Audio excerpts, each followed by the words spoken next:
Hi, I'm Ralph Bass, author of the book Back to the Future, a commentary on the book of Revelation. Let's talk today about the author of the book of Revelation and the time it was written. Evangelicals generally believe that John the Apostle wrote the book of Revelation, although that's denied by some, primarily liberals. It's pretty much conceded in the evangelical camp for a variety of reasons. The date, however, is open to a great deal of discussion. The majority of evangelicals date it sometime in the 90s, toward the end of John's life.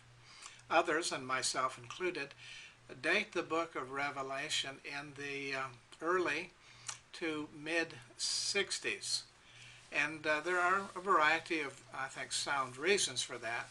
First of all, there are various authors, ancient as well as recent scholars, who put the book of Revelation, in fact, put all of the books of the Bible before the destruction of Jerusalem in AD 70.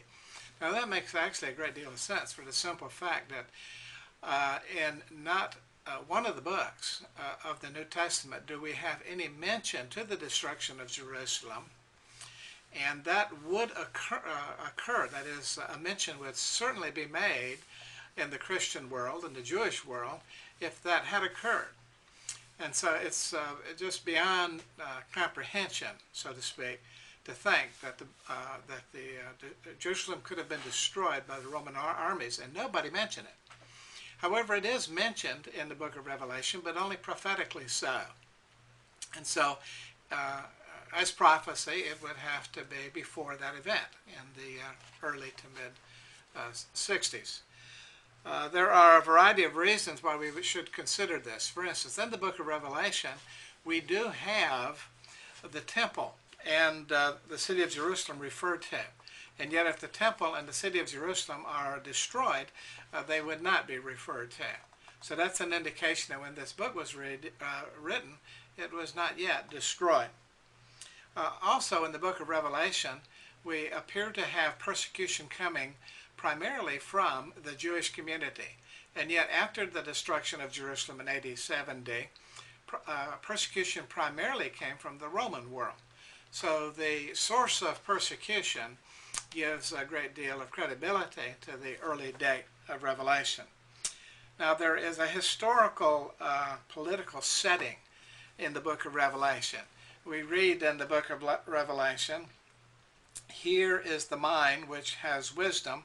The 7 heads are 7 mountains on which the woman sits. They are 7 kings. 5 have fallen, 1 is, and the other has not yet come. And when he comes, he must remain a little while." Now, a great deal of attention has been given to these various men, and there are a variety of possibilities suggested by various authors. However, I do think the best recommendation comes from the 5 that have fallen, starting with Julius Caesar, Augustus Caesar, Tiberius Caesar, Gaius Caligula, and Claudius. The one that is would be Caesar Nero, and then the one that has not yet come is Galba, and he is to reign a little while, which in fact was only about 6 months. And that accords well with history. So that's a strong indication that the book of Revelation had an early date. Now the time references found in the book of Revelation are important because there are 10 of them which say things like this. The revelation of Jesus Christ, which God gave him to show his bondservants the things which must soon take place. I would draw your attention to the soon take place. For the time is near, we read in Revelation 1:3. I am coming quickly in 2:16. I am coming quickly, again, in 3:11. And altogether 10 such comments in the book of Revelation. Now, if he's coming quickly, well, and soon, and near, when did this take place?